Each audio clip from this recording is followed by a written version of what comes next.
Hi, welcome to the Shelly Studio, and welcome to part 3 of my making of my Collections of Curiosity book. So I saw Robin McClendon make a signature in this past year. Well, she made a book, and the way she did her signatures was she connected 2 full pages together with a little bit of tape and some material. So I thought I'd do that, and the only masking tape I have is this bright yellow. Well, I don't want bright yellow. I don't want it to stand out. So I'm putting it down on some plastic packaging material. I think it was the sheet that goes on your gel plate. It was from my larger gel plate. I don't put it back on because it creates air bubbles. So I decided, and I've cut a piece out of it. I think I've cut a piece out of it. So I've already used it for something else. So I decided I didn't want to go hunting for, I don't think I have any parchment paper or wax paper to stick this tape to. So I'm going for this. And I'm going to color these with some alcohol inks. And these are Ranger, Tim Holtz Adirondacks, I guess, alcohol inks. And this first one does not have, there's an empty spot where the name usually is. It's kind of a pinkish red color, but it doesn't have a name. And the second one, I'm trying to decide. I have 2 blues. One's a little bit greener, and I think that's the one I used, and it's called Stream. It's either that or a blue with no name. The blue with no name, they probably came in a pack, a 3-pack, because that's how I usually buy them. And of course that last one was butterscotch. So I have 3 with no name. I think they came as a set. And apparently I was supposed to write the names from the package down or something. I don't know. Sorry, that's me over there looking at the labels. Like, I read every inch of that label. There's no name on there. So I've just got this dauber tool, and I'm just smushing the ink around. I was hoping for something a bit more brown, but this actually works pretty well. So there it is, dry. And now I'm going to take my signature pages, and I've figured out the order, and we're going to tape front to back together.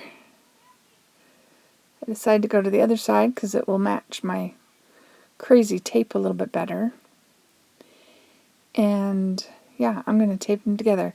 I want to create a little bit of a gap. I don't want them like so tight next to each other that they don't fold well, right? So I want to leave a little bit of a gap.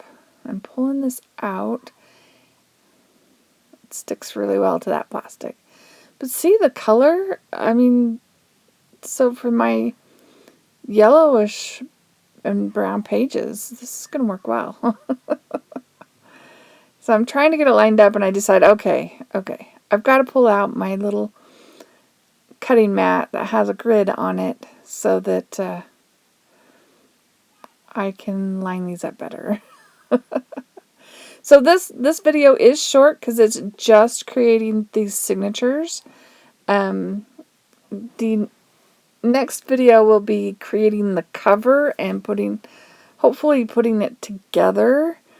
The creating of the cover was a really long process, so I wanted to break it up so it wasn't quite so long. So we're going to do this part first. Got a little piece of tape folded over. We'll just tear it because, that goes with the grunge, right? Pull off another piece.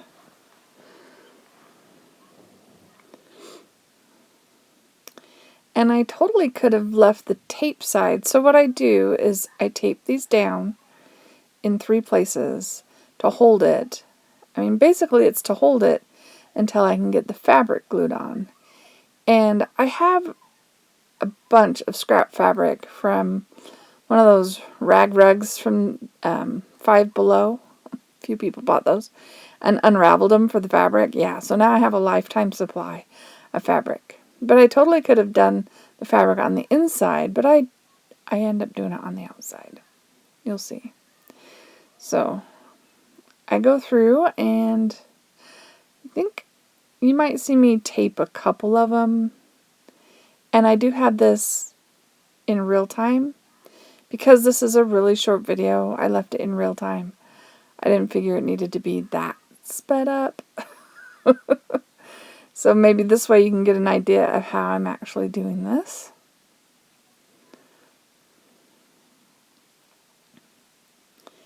And I'm picking sections of tape that look like they'd go the best. So I do have some that are a little bit more green, a little bit more red.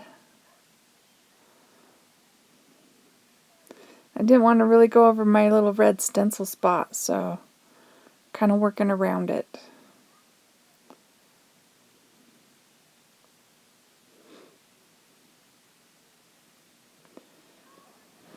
But yeah, so this is part 3. So if you're interested in gel printing and you haven't seen the other gel printing videos, I will link them down below.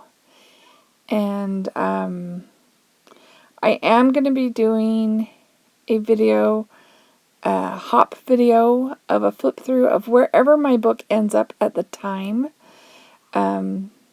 So if that's come out already by the time this goes up, I will link that as well, so you can see kind of a flip through of where it's at that time. Anyway, this is my October project. This is going to be my videos for October, is this project, because once I get the book made, I'm going to decorate each page and do kind of a collection of curiosities, magic or you know, Halloween based, sort of. Anyway, here's my fabric, and I did do it on the same side as I taped, which is what Robin McClendon did, so I just went for it. Working with the signatures, I can see the bright yellow other side in the gap sometimes. I usually end up just adding a little paint to that to hide it, but it might have been a good idea to put the fabric on the opposite side. But this is pretty thin fabric. It's not the best for this kind of situation, but you use what you got, right? And I wanted to pick a darker color and a red color. I have lots of light scraps of fabric, but I wanted the darker ones. That's why I picked this particular. And I thought it would take a lot more fabric. I was hoping to use up a bit. It took hardly any. Oh, goodness. Alright, so I set them aside to dry. And once I have them all done and they're all dry, I'm going to put them back, hopefully together the way I decided they should go. If not, oh well, right? And so there are my signatures. I have 2 of them. And I know that's not a lot of information, but I hope you come back and see the next part where I create the cover and possibly stitch the thing together. Thank you all for watching. I hope you have a great day.